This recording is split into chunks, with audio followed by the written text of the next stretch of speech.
Hello YouTube, this is Morgan Airspeed Prime here with my next Boruto anime review. This one's going to be for episode 111, which is called Mirai's King. And this overall I think was a pretty solid end to this arc. Definitely like this and the previous episode together made for I think a nice action-packed conclusion to an arc that you were kind of wondering where it was going. Is there something more to it? Then they get to this point and it's actually super interesting with Joshi and stuff, and really mirroring the past with this new Joshin follower and Mirai compared to Hidan and Asuma in the past. That all I think came together very nicely. And then right towards the end, of course, the reveal of like the kind of double nature of this mission, in that like initially they kind of lead you to believe that it was Kakashi and Guy just going on vacation, but it was like Kakashi wanting to bring Guy to all these different hot springs to find one that might be able to heal Guy's leg. And that led to a very nice moment, kind of really showing their friendship, because most of the time they primarily show it through the rivalry and stuff like that, but I like that they at least hit on a bit more of an emotional kind of dynamic here between the two of them, of Guy sort of acknowledging that he's accepting the way he is and that his leg probably won't heal, but that he's still alive and that he can be beside Kakashi, but that he's happy, I suppose, that Kakashi's thinking about him. And I thought that was nice. And then also kind of doubling down on the reveal that actually this was a mission. We were here working with the Land of Steam to investigate and find out about what was going on with the missing girls and this Joshin thing. And all the characters that we met in the various episodes, they were working sort of undercover as tourists in these different hot springs to find information about it. We didn't tell you because you'd go super hardcore with it and be very open as a ninja, whereas all you need to be is our kind of bodyguard. And it was the kind of lesson that she had to learn of not always being so super serious, that I suppose in a way the part of being a ninja is also just being able to blend in and casually gather information rather than always being completely out there in an official capacity. So I did like that at the end, in that it made complete sense, because the few bits of it, especially in the early episodes of this arc, she was so intense about the security being their guard, and they were sort of proven right in that she sort of acknowledges that, I would have been exactly like you thought I would have been if you told me from the get-go that this actually was a much more important mission. So they played that right and helped her to sort of learn along the way what was the correct thing.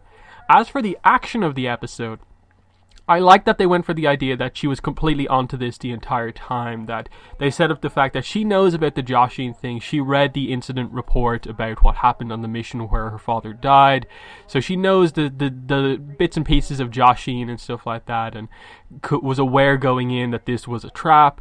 And it was really cool to see all the genjutsu stuff and how she actually ended up finishing him off. Really, really clever, using the kind of iron water that she had from before, and tricking him into believing that he had taken her blood when it was actually just that he drank some of the iron water. And that was a really nice little move, showing her genjutsu. And then her finishing blow being the chakra blades, a wind style maneuver, the kind of whirlwind blade thing. Very cool, and the sort of spirit of Asuma being shown through it, that she went from not being very good with those chakra blades to now kind of, I suppose, effectively having mastered a jutsu, and now is very much utilizing both aspects of her lineage, the genjutsu but also the chakra blade stuff. And she's, I suppose, learned from being in a very similar situation to her father, kind of in a way what he died for, what he died to protect.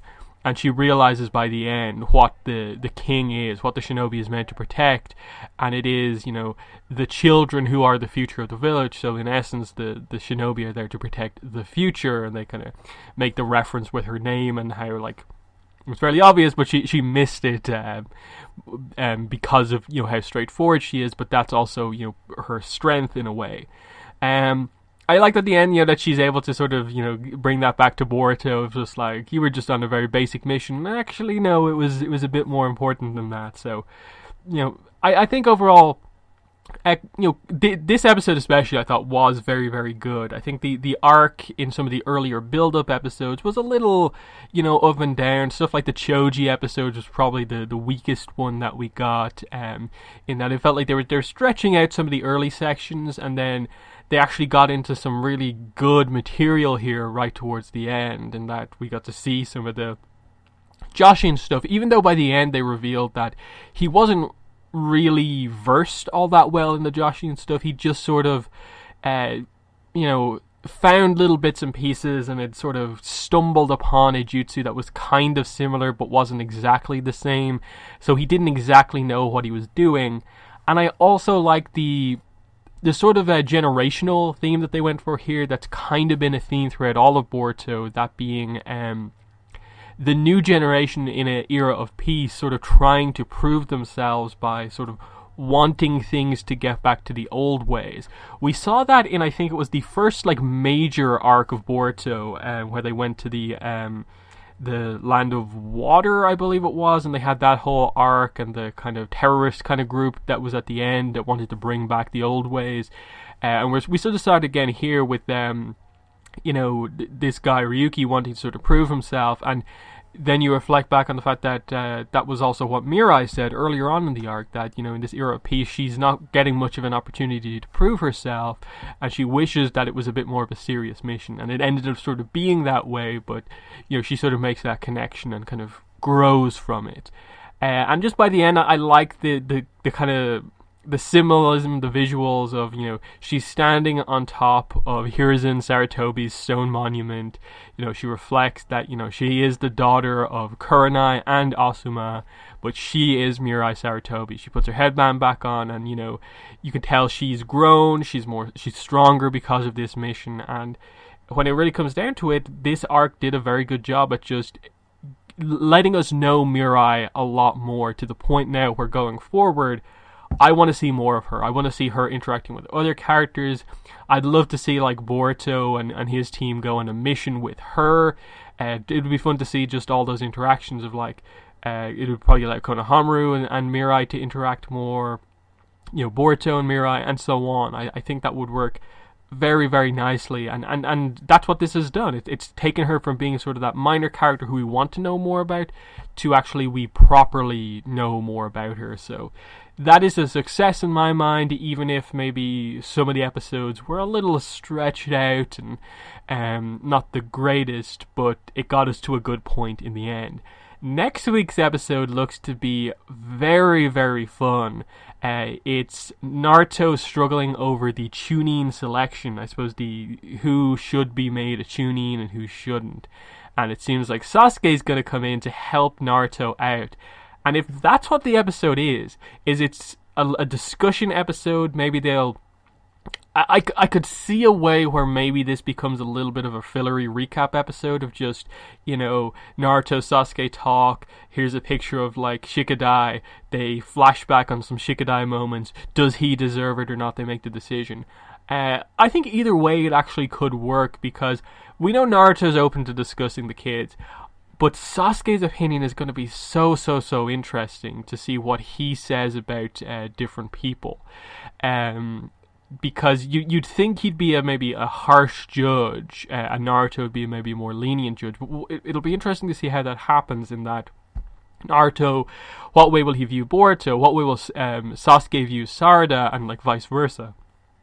I think this could be a very, very fun episode. It just depends on, I suppose, the nature of it. Will they use this to maybe just be a recap on what all the different kids have done?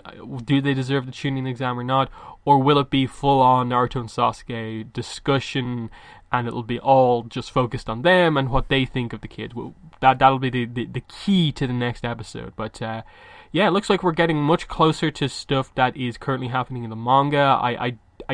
I wonder how quickly they'll get to it, because the problem that's been the case, I think, with the anime right now is that while the manga is a good bit ahead, the second the anime properly catches up, it is going to blow through all of that stuff. It's really going to very quickly get through all of that new content very, very quickly, because the manga, in the grand scheme of things, has a fairly slow pacing. So the anime being weekly will just really quickly get through all of that, even if they extend stuff out. So, that's why I think they're very much kind of holding out and just straight away going to the manga material, because they know they'll get through it super quickly. But that's my thoughts on this episode. In the comments, let me know what your thoughts were on this episode and the entire Mirai arc, this light novel adaptation arc. What were your thoughts on it, and what are your thoughts heading into the next episode?